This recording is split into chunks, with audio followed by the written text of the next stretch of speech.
ৰাজ্যত ইতিমধ্যেই বলিছে ৰাজনৈতিক বতাহ, কিয়নো লোকসভা নিৰ্বাচনলৈ মাজত মাথো কেইটামান দিন। শাসক বিৰোধী উভয়ে কঁকালত টঙালি বান্ধিছে 2024 লোকসভা নিৰ্বাচনলৈ। আৰু মই আজি উপস্থিত আছো আমগুৰি সমষ্টিৰ এখন বাগিচা, আৰু এই বাগিচাৰ ভোটাৰ ৰাইজৰ আচলতে কাষলৈ আমি আহিছোঁ আৰু ভোটাৰ ৰাইজৰ মনৰ মনোভাৱ আমি ল'বলৈ এই মুহূৰ্তত চেষ্টা কৰিম, কিয়নো গত সময়ছোৱাত যিজন সাংসদ, এই সাংসদজনৰ কৰা যিসমূহ কামত কিমান তেখেতলোক সন্তুষ্টি, ইয়াৰ বিষয়ে আমি জানিম। চাহ জনগোষ্ঠীয় সংগঠনৰ বিষয়ববীয়া আমাৰ লগত আছে, তেওঁলোকৰ পৰা আমি মতামত গ্ৰহণ কৰিম। মোৰ সৈতে চাহ বাগিচাৰ লোক আছে, চাহ শ্ৰমিকসকল লোক আছে। চৰকাৰ আহে আৰু যায়, কিন্তু প্ৰতিশ্ৰুতি, চাহ শ্ৰমিকসকলক একমাত্ৰ প্ৰতিশ্ৰুতি দিয়ে তেখেতলোকে, প্ৰায় প্ৰতিশ্ৰুতি দিয়ে তেখেতলোকে সামৰে, কিন্তু প্ৰতিশ্ৰুতি আজি তাৰিখলৈকে পূৰণ কৰা দেখা নগ'ল। চাহ শ্ৰমিকসকলৰ মজুৰি বৃদ্ধিকে হওক, জনজাতিকৰণে হওক, এইসমূহ সমস্যা কিন্তু আজিও সমাধানৰ সূত্ৰ নোলাল। গতিকে মোৰ লগত চাহ শ্ৰমিকসকল আছে, মই তেখেতলোকৰ সকলোৱে মই যাম, তেখেতলোকৰ লগত কথা বতৰা পাতিম। বিগত সময়ছোৱাত যিজন আমাৰ যোৰহাট লোকসভা সমষ্টিৰ সাংসদ, তেখেতক আপোনালোকৰ বাগিচাত দেখা পালে নে নাই? নাই পোৱা, আমি চিনিয়ে নাপাওঁ। আমি ভোট দিয়া মানুহ ভোট দি আছোঁ, আমি যিখিনি সুবিধা পাব লাগে আজিলৈকে আমি তেনেকৈ পোৱা নাই, আৰু আমিতো চিনিয়ে নাপাওঁ কোনে ভোট লয় কি কথা, আমাক কোনো কিবা এটা সুধিবলৈও নাহে। আপোনালোকে আচলতে যিবোৰ সুবিধা পাব লাগে বাগিচাৰ চাহ শ্ৰমিক হিচাপে, এই সুবিধাবিলাক আপোনালোকে পাইছে নাই গত সময়ত? নাই পোৱা তেনেকৈ। কেনেকুৱা ধৰণৰ সমস্যা আৰু বাগিচাত এতিয়া আছে?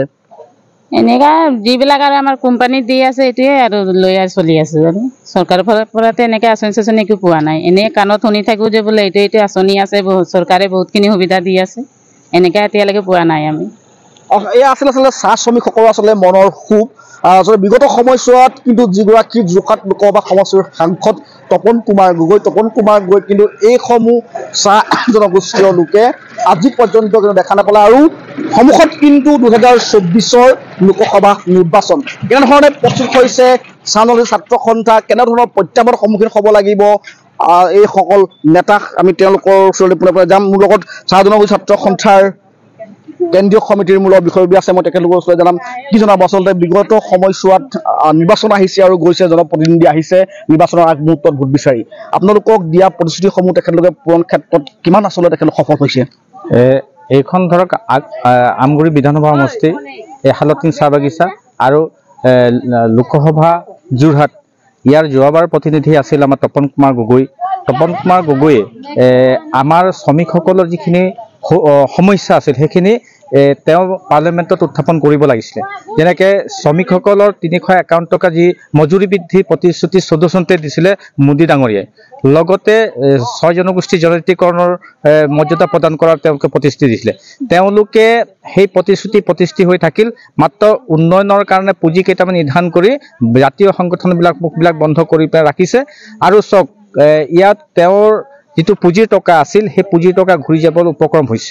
গতিকে তেনেকুৱা এজন প্ৰাৰ্থীক আকৌ পুনৰবাৰ আমাৰ আমগুৰি সমষ্টিত যোৰহাট লোকসভা সমষ্টিত প্ৰাৰ্থিত্ব প্ৰদান কৰিছে। তেনে প্ৰদান কৰাৰ ফলত আমাৰ মনতো ক্ষোভ হৈছে, জনসাধাৰণৰ মনত ক্ষোভ হৈছে যে তেওঁৰ পুঁজিৰ টকা যি ব্যৱহাৰ কৰিব নোৱাৰা এজন অযোগ্য প্ৰাৰ্থীক পুনৰবাৰ ইয়াত নিক্ষেপ কৰি পেলাই ভৱিষ্যতে এই জনগোষ্ঠীটো কিমান আশাবাদী হ'ব তেওঁৰ প্ৰতি।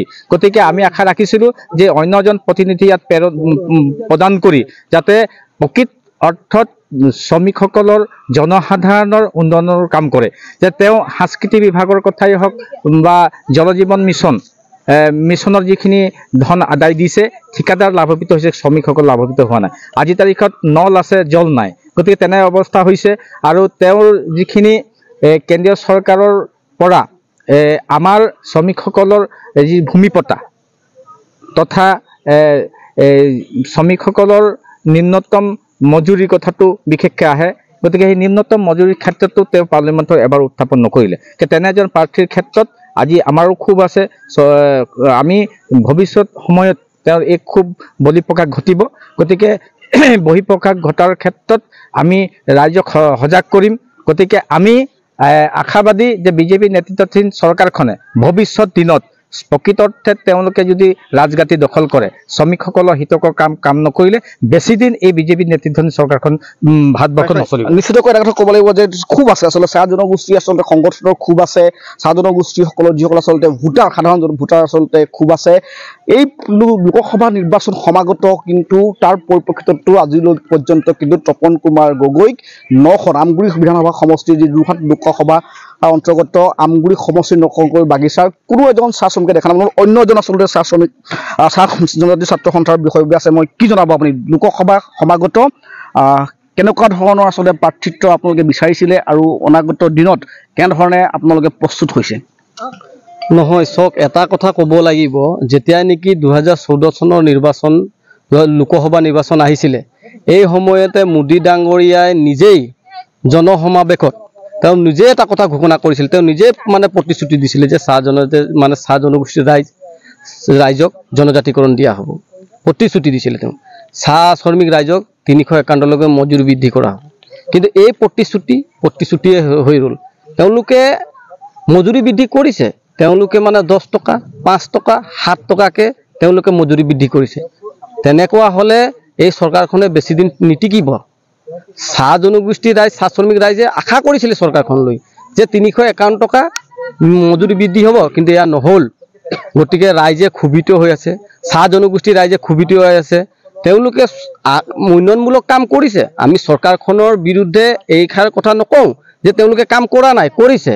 তেওঁলোকে উন্নয়নমূলক কাম কৰিছে, কিন্তু প্ৰকৃতাৰ্থত মূল সমস্যা কি আছিলে? চাহ জনগোষ্ঠীৰ ৰাইজে জনজাতিকৰণ, 351লৈকে মজুৰি বৃদ্ধি হ'ব লাগে, কিন্তু এয়া কেলে নকৰিলে? তেওঁলোকে অৰুণোদয় 5 কেজি চাউল দি নিজৰ দায়িত্ব সামৰিলে নহ'ব। চাহ জনগোষ্ঠীৰ প্ৰকৃতাৰ্থত যিবিলাক মূল সমস্যা, সেই সমস্যাবিলাক সমাধান কৰিব লাগিব। বিগত 5টা বছৰ আচলতে তপন কুমাৰ গগৈ যোৰহাট লোকসভা সমষ্টিৰ সাংসদ আছিলে আৰু পুনৰবাৰ আচলতে বিজেপি নেতৃত্বাধীন চৰকাৰখনে তেখেতক যোৰহাট লোকসভা সমষ্টিৰ পৰা প্ৰাৰ্থিত্ব প্ৰদান কৰিছে। কি ক'ব এই সন্দৰ্ভত? নাই, চাওক, আজি 5টা বছৰ উকলি গ'ল। তপন কুমাৰ গগৈ বাগিচা ৰাইজে যিহেতুকে আমগুৰি সমষ্টি বৰ্তমান সময়ত নাজিৰা সমষ্টিলৈ ৰূপান্তৰিত হৈছে। আমগুৰি সমষ্টিৰ 9খন বাগিচা আছে। 9খন বাগিচাৰ যি চাহ জনগোষ্ঠীৰ ৰাইজ আছে, চাহ শ্ৰমিক ৰাইজ আছে, চাহ জনগোষ্ঠীৰ ৰাইজে তপন কুমাৰ গগৈক চিনিয়ে নাপায়। তেওঁ ভৰি দিয়ে নাপালে। তেওঁ নিজৰ যি উন্নয়ন পুঁজি আছে, এই উন্নয়ন পুঁজিৰ পৰা বাগিচাত 9খন বাগিচাত কিন্তু এটকাও খৰচ কৰি পোৱা নাই। তেওঁ উন্নয়নমূলক কামেই কৰা নাই। কেনেকৈ ৰাইজে চিনি পাব? তেওঁ আহাই নাই ইয়ালৈ, কেনেকৈ ৰাইজে চিনি পাব? গতিকে আমি চৰকাৰখনলৈ এটা কথা আমি মানে অনুৰোধ জনাইছিলোঁ আৰু আমি মানে আশাৰে বাট চাইছিলোঁ যে তপন কুমাৰ গগৈৰ মানে প্ৰাৰ্থী প্ৰক্ষেপ নকৰি বেলেগ এজন মানে উপযুক্ত আৰু যোগ্য ব্যক্তিক প্ৰাৰ্থিত্ব প্ৰক্ষেপ কৰে। কাৰণ তপন কুমাৰ গগৈ এই যোৰহাট লোকসভা সমষ্টিৰ কাৰণে যোগ্য ব্যক্তি নহয়, কাৰণ তেওঁ সংসদত মাত্ৰ বহি থাকে। চাহ জনগোষ্ঠীৰ ৰাইজ আৰু চাহ শ্ৰমিক ৰাইজৰ হকে তেওঁ এদিনো মানে সংসদত উঠি এটা সমস্যাৰ বিষয়ে তেওঁ উত্থাপন কৰা নাই, এটাও সমস্যা উত্থাপন কৰা নাই। গতিকে চাহ শ্ৰমিক ৰাইজ, চাহ জনগোষ্ঠীৰ ৰাইজ ক্ষোভিত হৈ আছে। যদিহে তেওঁ এই 24 চনৰ যিহেতুকে তেওঁ প্ৰাৰ্থী পাইছে, তেওঁ বিজেপি চৰকাৰখনে প্ৰাৰ্থিত্ব প্ৰদান কৰিছে, তেওঁ যদিহে এই 9খন বাগিচাত নিজৰ মানে নিৰ্বাচনী প্ৰচাৰ চলাবলৈ আহে, কিন্তু চাহ জনগোষ্ঠীৰ ৰাইজ আৰু চাহ জনজাতি ছাত্ৰ সন্থাৰ সন্মুখৰ পৰা যে প্ৰতিবাদৰ সন্মুখীন হ'ব, এয়া আছিল চাহ জনজাতি ছাত্ৰ সন্থাৰ যি আচলতে বিষয়ববীয়া তেখেতলোকৰ ভাষ্য। আৰু ইতিমধ্যে আমি আজি শালটিং বাগিচাত উপস্থিত হৈ যিসকল চাহ জনগোষ্ঠীয় ভোটাৰ আছে তেখেতলোকৰ আমি মনৰ ভাৱ আৰু তেখেতলোকৰ ভোটাৰৰ মনোভাৱ ইতিমধ্যে প্ৰদৰ্শকসকলক শুনালোঁ। আৰু এয়াই হৈছে নিৰ্বাচনী আচলতে যিহেতু বতৰ আৰু নিৰ্বাচনী আচলতে প্ৰচাৰ ইতিমধ্যে তুঙত উঠিব কিছুদিনৰ পিছতে। আৰু সাধাৰণ ভোটাৰ ৰাইজৰ কাষৰ পৰা আমাৰ এই বিশেষ প্ৰতিবেদন।